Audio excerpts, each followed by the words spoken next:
Hello everyone, welcome to King's academy. मेरा नाम हेमलता है। आज हम सीबीएसई ने जो बायोलॉजी का सैंपल पेपर डिक्लेयर किया है वो सॉल्व करेंगे। बायोलॉजी में अगर आपको 90 प्लस मार्क्स गेन करने हैं तो आपको तीन बातों का बहुत ध्यान रखना पड़ेगा। एक तो आपको एनसीईआरटी बुक पे पूरा फोकस उस पर ही रखना पड़ेगा, अदर रेफरेंस बुक से। ठीक है, एनसीईआरटी बुक पर ज्यादा आपको फोकस करना है।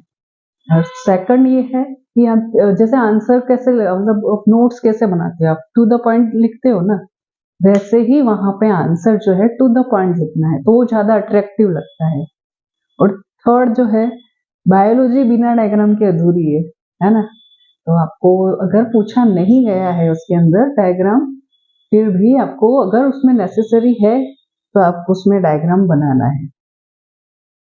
चलो हम अभी देखते हैं आगे इसमें कितने मार्क्स के क्वेश्चंस हैं। सबसे पहले तो ये 3 आवर्स का होगा आपका पेपर। मैक्सिमम मार्क्स जो होंगे 70 है ना। 30 मार्क्स का आपका प्रैक्टिकल होता है और 70 मार्क्स का आपका ये पेपर होगा। इसमें 5 सेक्शंस होंगे। फर्स्ट सेक्शन जो होगा वो ए सेक्शन, उसमें 16 क्वेश्चंस होंगे एमसीक्यू के, वो 1 मार्क्स के होंगे। फिर सेक्शन बी जो होगा उसमें 5 क्वेश्चंस होंगे शॉर्ट क्वेश्चंस, वो होंगे 2 मार्क्स के। उसके बाद में जो सी सेक्शन होगा उसके अंदर 7 क्वेश्चंस होंगे, वो 3 मार्क्स के होंगे। फिर सेक्शन डी के अंदर क्या होगा, 2 केस बेस्ड क्वेश्चंस होंगे, वो 4 मार्क्स के होंगे। और सेक्शन ई में क्या होगा, 3 क्वेश्चंस होंगे 5 मार्क्स के। इसमें आपको ऑप्शंस मिलेंगे, बड़े लेंथी क्वेश्चंस के अंदर आपको ऑप्शंस मिलेंगे। ठीक है, तो अब हम पूरा पेपर आप सॉल्व करते हैं। सेक्शन ए का फर्स्ट क्वेश्चन है, remnants of nucellus are persistent during seed development in. इसके ऑप्शंस हैं pea groundnut, wheat, black pepper. अब ये बोल रहा है कि न्यूसेलस का रेमिनेंट्स यानी न्यूसेलस का बचा हुआ जो हिस्सा है वो सीड डेवलपमेंट के अंदर है, इनमें से किसके अंदर? तो आपको पता होना चाहिए ब्लैक पेपर और बीट रूट। बीट रूट के अंदर और ब्लैक पेपर के अंदर ऐसा होता है। तो इसके ऑप्शन में ब्लैक पेपर है, तो हम इसका आंसर ब्लैक पेपर डी इसका आंसर होगा। ठीक है, तो ये भी याद रखना कि बीट रूट भी अगर ऑप्शन में ब्लैक पेपर नहीं लिख के बीट रूट आता है तो इसका आंसर बीट रूट होगा। सेकंड है, the wall layer of microspongum which nourish the pollen grain is। अच्छा, अब इसको pollen grain को कौन नरिशमेंट देगा? ठीक है, तो ये सेक्शन देखो आप इसका माइक्रोस्पोरेंजियम का, तो इसमें क्या होता है, सबसे बाहर वाली लेयर को हम क्या बोल रहे हैं, एपिडर्मिस बोल रहे हैं। उसके अंदर वाली लेयर को हम क्या बोल रहे हैं, एंडोथीशियम बोल रहे हैं। और उससे भी अंदर वाली लेयर को हम क्या बोलेंगे, मिडल लेयर बोलेंगे। और सबसे अंदर वाली लेयर होगी वो टैपिटम होगी। ठीक है, जो नरिश करेगी ये डेवलपिंग पॉलन ग्रेन्स को। ठीक है, ये आगे डेवलप होके, ये टिश्यूज आगे डेवलप होके पॉलन ग्रेन बनाएंगे। तो कौन इसका आंसर क्या हो जाएगा, डी। क्योंकि ये बाहर की ये जो 3 लेयर्स है वो किसका काम करेगी, प्रोटेक्शन का, है ना। ये जो 3 लेयर्स थी, ये तीनों लेयर्स क्या काम कर रही है, प्रोटेक्शन का। तो टैपिटम किसका काम करेगी, नरिशमेंट का। ठीक है, उसको नरिश करने का काम ये करेगी, तो इसका आंसर होगा डी। अब इसका तीसरा क्वेश्चन है, a short piece of DNA having 20 base pair was analyzed to find the number of nucleotide base in each of the polynucleotide strands. Some of the results are shown in the table। इस table के अंदर कुछ result है, देखिए इसमें क्या है, strand first में क्या है, एडेनिन दिया हुआ है 4, साइटोसिन दिया हुआ है 4, और सेकंड स्ट्रैंड में साइटोसिन दिया हुआ है 5। क्वेश्चन क्या पूछा है इससे how many nucleotide containing adenine were present in strand 2? Strand 2 के अंदर एडेनिन कितना है ये हमको फाइंड आउट करना है। बहुत इजी क्वेश्चन है, बट थोड़ा सा घुमा के ट्रिकी कर दिया है। तो इसमें कौन सा रूल लगेगा? चारगफ रूल लगेगा। ये देखिए, चारगफ रूल लगेगा। ये रूल आपको याद होगा, चारगफ रूल इसके अंदर लगेगा। चारगफ रूल के अकॉर्डिंग साइटोसिन के इक्वल होता है गुआनिन, ठीक है। तो अब यहाँ पे फर्स्ट स्ट्रैंड के अंदर साइटोसिन 4 है, तो सेकंड स्ट्रैंड में गुआनिन भी 4 हो जाएगा, है ना, इस रूल के अकॉर्डिंग, है ना। साइटोसिन इक्वल गुआनिन, ठीक है। अब हमने यहां देखा एडेनिन इक्वल थाइमिन। अब एडेनिन यहां पर फर्स्ट स्ट्रैंड में 4 है, तो यहां पर भी थाइमिन कितना हो जाएगा? 4, ठीक है। अब सेकंड स्ट्रैंड में साइटोसिन है 5। अब हमने बोला है साइटोसिन इक्वल गुआनिन। अगर यहां पर 5 है साइटोसिन, तो फर्स्ट स्ट्रैंड में गुआनिन कितना हो जाएगा? 5। अब देखो टोटल करो, इस कितने हैं? ये 13 हुए। तो हमने कितना बोला? 20 बेस पेयर बोला, ठीक है। तो हम कितना 20 माइनस 13 करेंगे तो कितना आएगा? 7, है ना। तो यहाँ पे क्या आ जाएगा? 7।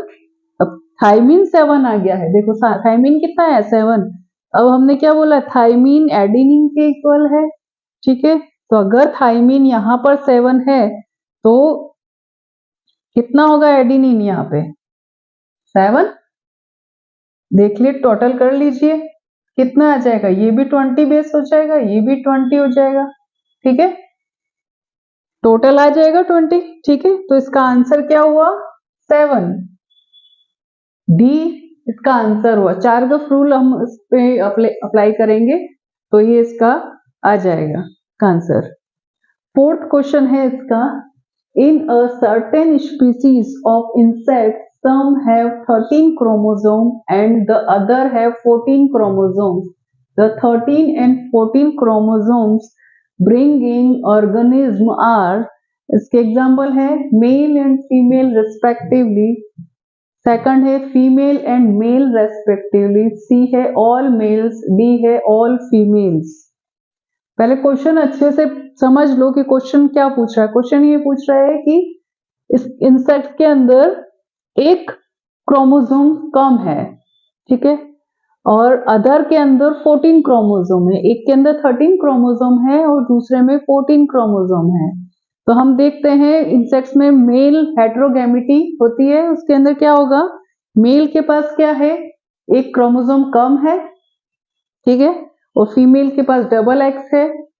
तो अब इसके ये किसके अंदर होता है? जनरली ग्रास हॉपर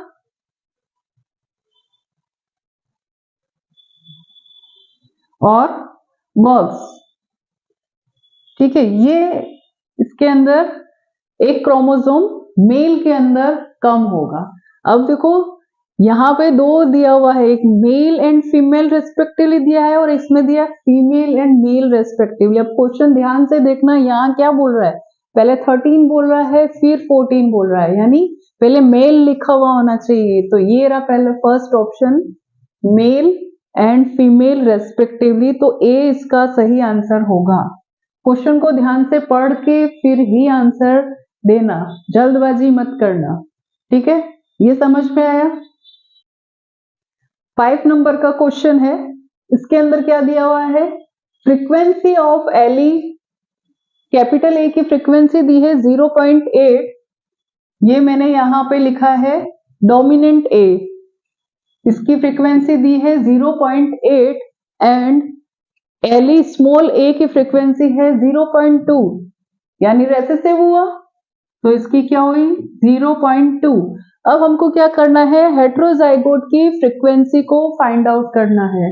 तो आपको ये इक्वेशन याद होगी, क्या इक्वेशन थी? P square plus Q square plus 2p Q equal 1, ठीक है। इसके अंदर पी स्क्वायर किसको रिप्रेजेंट करता है? कैपिटल ए को, डोमिनेंट को, क्यू स्क्वायर किसको रिप्रेजेंट करेगा, स्मॉल ए को, और ये किसको रिप्रेजेंट करता है, हेटेरोजाइगोट को। ठीक है, हमको यहाँ क्या फाइंड आउट करना है, हेटेरोजाइगोट की फ्रीक्वेंसी फाइंड आउट करनी है, तो हमको इसकी जरूरत पड़ेगी, तो हम यहाँ पे लगा देंगे 2pq। ठीक है, जब हम बोल रहे हैं p a को रिप्रेजेंट कर रहा है तो कितना हो जाएगा, 2 मल्टीप्लाई 0.8 मल्टीप्लाई 0.2 कितना आएगा, 0.32। तो क्या आंसर आया हमारा, 0.32, यानी a इसका आंसर होगा। इसमें बच्चे गलती कहाँ करते हैं, 2pq लिखते तो हैं पर 2 से मल्टीप्लाई नहीं करते, तो इस चीज का ध्यान रखना। ठीक है, इजी है पर थोड़ा सा ट्रिकी बना दिया है इसको। फिर नेक्स्ट 6 नंबर का क्वेश्चन है, variation caused due to mutations are, first है रैंडम एंड डायरेक्शनलेस, बी है रैंडम एंड डायरेक्शनल, सी है रैंडम एंड स्मॉल, और डी है रैंडम स्मॉल एंड डायरेक्शनल। ठीक है, अब आपको पता है म्यूटेशन क्या होता है, mutation sudden change in genetic material, है ना। म्यूटेशन का मतलब क्या है, sudden change in genetic material. तो सडन चेंज कहीं पे भी हो सकता है, बिना डायरेक्शन के होगा। ठीक है, तो इसका डायरेक्शन लेस होता है ये, है ना, कहीं पे भी हो सकता है। इसके लिए इसका आंसर क्या हो जाएगा, ए, क्योंकि बी में क्या दिया हुआ है, डायरेक्शन दिया हुआ है। ठीक है, तो ए इसका आंसर हो जाएगा। ठीक है, तो ए 6 नंबर का आंसर है रैंडम एंड डायरेक्शनलेस।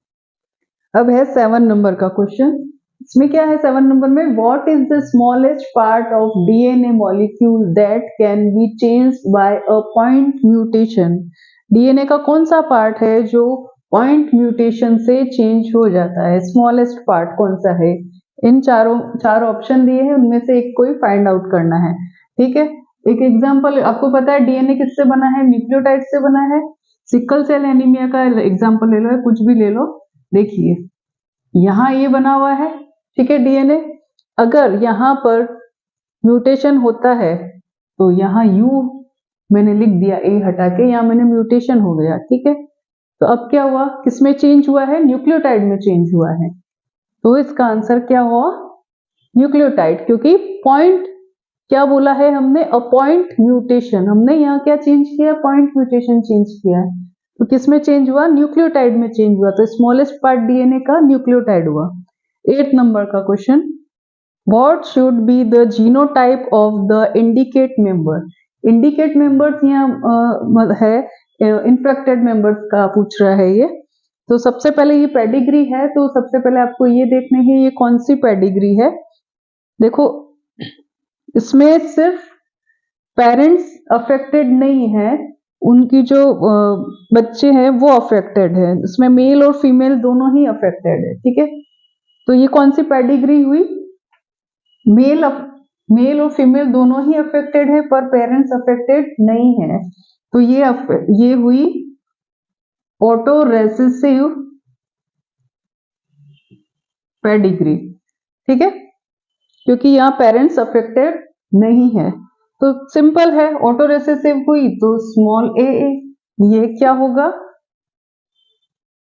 क्योंकि ऑटो रेसेसिव में दोनों स्मॉल ए ही होते हैं। ठीक है, इन्फेक्टेड में, तो इसका आंसर हुआ डी।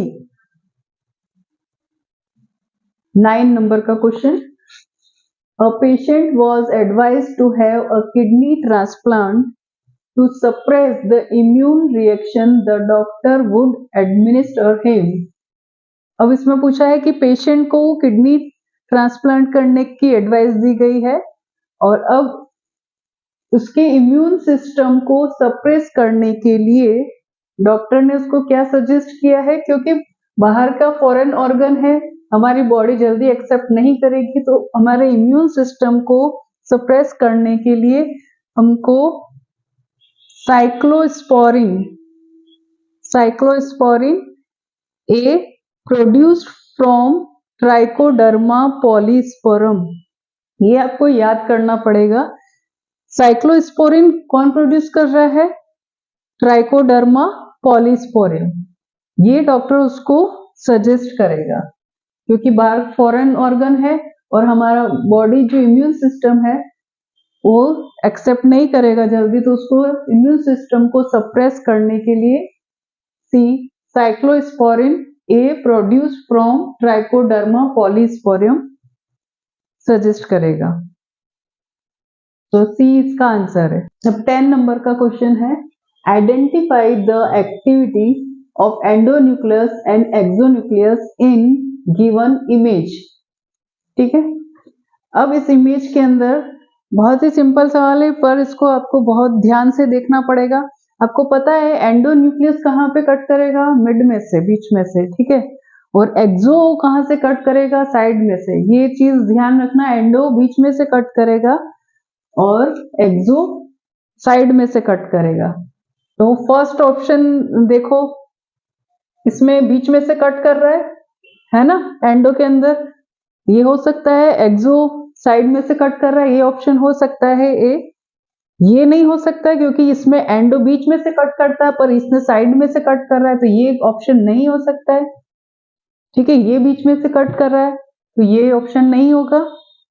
सी एंडो साइड में से कट कर रहा है इसके अंदर, गलत है क्योंकि एंडो हमेशा बीच में से कट करता है, इसमें उल्टा दे दिया है तो ये गलत है। तो ये दो ऑप्शन नहीं होंगे। ये थर्ड वाला देखो, इसके अंदर क्या है, ये मिड में से कट कर रहा है तो ये ऑप्शन हो सकता है, और ये साइड में से कट कर रहा है एक्सोन्यूक्लियस, तो ये हो सकता है। अब इसमें और ये क्यों, ये और इसमें क्या डिफरेंस है? तो देखो,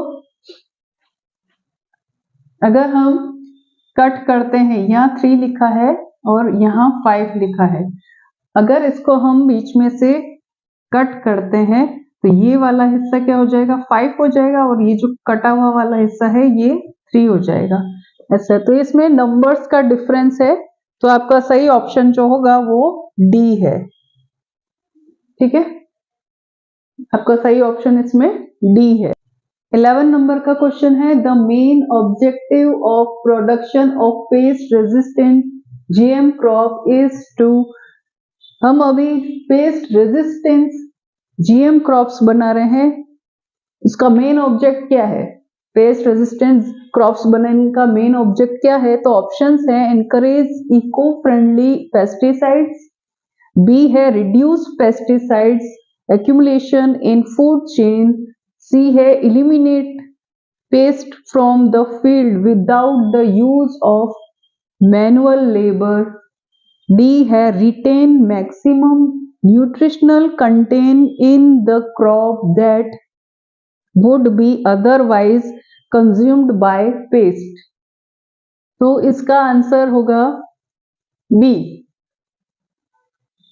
हमारी फूड चेन पे पेस्टिसाइड्स का बहुत खराब इफेक्ट पड़ रहा है, इसलिए हम लोग पेस्ट रेजिस्टेंस क्रॉप्स बना रहे हैं।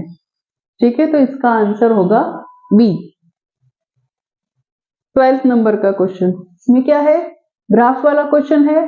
Observe the content 1, 2, 3 and 4 of soil sample A, B and C shown in the graph. Graph के अंदर आपको 3 सॉइल सैंपल है, soil A, soil B, soil C, और इनके अंदर क्या है? 4 कंटेंट दिए हुए, 1, 2, 3 and 4। If the temperature and soil moisture of all soil samples are identical, which soil sample will show faster decomposition? आपको क्या फाइंड आउट करना है? कौन सा फास्टर डिकम्पोजिशन होगा? सॉइल ए में होगा, सॉइल बी या सॉइल सी, इन तीनों में से किसमें डिकम्पोजिशन सबसे फास्टर होगा? अब इसमें जो 1 नंबर है वो किसको इंडिकेट कर रहा है? लिग्निन कंटेंट को। 2 नंबर किसको कर रहा है इंडिकेट? काइटिन कंटेंट को। और 3 नंबर किसको कर रहा है? नाइट्रोजन कंटेंट को। 4 नंबर कर रहा है शुगर कंटेंट को। ठीक है, तो अब हमको पता है लिग्निन और काइटिन क्या करता है? डीकम्पोजिशन को प्रोटेक्ट करता है। ठीक है, तो ये क्या करेगा? डीकम्पोजिशन को कम कर देता है ना। तो हमको क्या चाहिए? डीकम्पोजिशन फास्टर किसमें है ये देखना है। तो हम सीधा सा है, लिग्निन और काइटिन जिसमें कम होगा वहां डिकम्पोजिशन फास्टर होगा, है ना। तो देखो, इसमें कंपेरेटिवली इसमें कम है पर इससे भी कम सॉइल सी में है। सॉइल सी में सबसे कम लिग्निन और काइटिन, इन दोनों का जो लेवल है वो सबसे कम है। तो इसका आंसर क्या होगा? सॉइल सी, क्योंकि इसका लेवल सबसे कम है, इसका मतलब ये यहाँ पर फास्टर डिकम्पोजिशन होगा। तो इस सॉइल सैंपल सी इसका सही आंसर है। 13 to 16 नंबर के क्वेश्चंस होंगे, वो स्टेटमेंट वाले क्वेश्चन होंगे। उसमें एक असरेशन ए आएगा एंड रीजन आएगा, उसको हम आर से इंडिकेट करेंगे और असरेशन को ए से करेंगे। Answer question selecting the appropriate options given below. जो नीचे ऑप्शन दिए हुए उसके अकॉर्डिंग ही आपको आंसर करना है। अब देखो ए क्या है? Both A and R are true and R is the correct explanation of A. A और आर अगर दोनों ट्रू है और आर उसका रीजन जो उसको एक्सप्लेन कर रहा है पूरी तरीके से, तो आप उसका आंसर ए दोगे।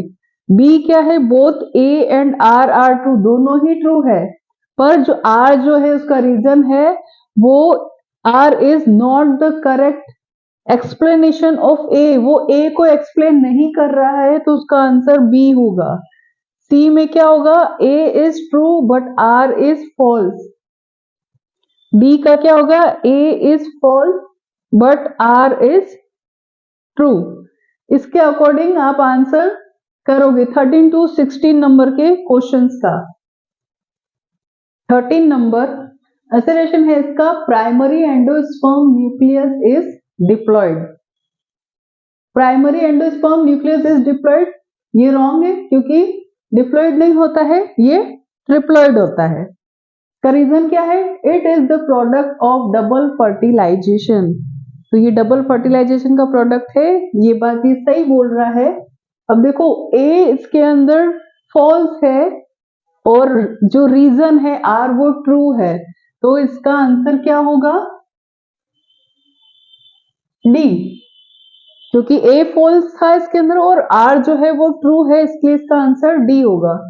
14 नंबर है इसका असरेशन है, ribosomal RNA is synthesised in the nucleus of the cell, है ना? ये बात सही बोल रहा है ये, तो इसका असरेशन ये सही है। अब इसका रीजन देखो, it is translated with the enzyme RNA polymerase third. नहीं, ये ट्रांसलेटेड नहीं होता है, RNA polymerase third translated enzyme नहीं है, तो ये गलत है। तो इसका रीजन जो है वो फॉल्स है। ए इसका ट्रू है और रीजन इसका फॉल्स है, तो इसका आंसर होगा सी। सी इसका आंसर है, ठीक है। 15 नंबर का क्वेश्चन है, असरेशन है इसका, smoking can rise blood pressure and increase heart rate. Smoking करने से ब्लड प्रेशर और हार्ट रेट दोनों ही बढ़ जाते हैं, तो ये बात सही बोल रहा है, तो ये ट्रू है। इसका रीजन क्या है? निकोटीन क्या करता है? स्टिमुलेट करता है एड्रेनलिन ग्लैंड को, क्या रिलीज करने के लिए? Adrenaline and non adrenaline into, ये क्या करेगा? तो ये दोनों हार्मोन्स क्या करेंगे? ब्लड प्रेशर को बढ़ा देंगे और जो हार्ट रेट होगी वो भी उसको भी इंक्रीज कर देंगे, तो ये भी सही है। बोथ आर ट्रू, दोनों ही सही है, तो इसका आंसर क्या होगा हमारा? ए। हमने देखा था ना, अगर दोनों ट्रू होंगे और उसका रीजन सही है तो उसका आंसर क्या होगा? ए। चलो 16 नंबर का क्वेश्चन क्या है? असरेशन है, PCR is a powerful technique to identify genetic disorder, है ना? पीसीआर बहुत पावरफुल टेक्निक है जेनेटिक डिसऑर्डर को आइडेंटिफाई करने की, तो ये बात ट्रू है ना? ट्रू है ये बात। इसका रीजन क्या है? रीजन ये है कि PCR can deduct mutations in low amount of DNA. अगर थोड़ा सा भी डीएनए हमारे पास है तो हम उसका नंबर बढ़ा के इंक्रीज करके हम ये जान सकते हैं उसमें म्यूटेशन हुआ है ना? तो इसका ये रीजन भी सही है। तो बोथ आर ट्रू, दोनों ही सही है, तो दोनों सही है, तो हमारा आंसर क्या होगा? Answer is a. ए हमारा आंसर होगा। अब यहाँ पे आपका जो सेक्शन ए है वो यही खत्म होता है। अब नेक्स्ट सेक्शन बी हम नेक्स्ट सेशन में लेंगे, उसको पूरा सॉल्व करेंगे, है ना? ठीक है, थैंक यू।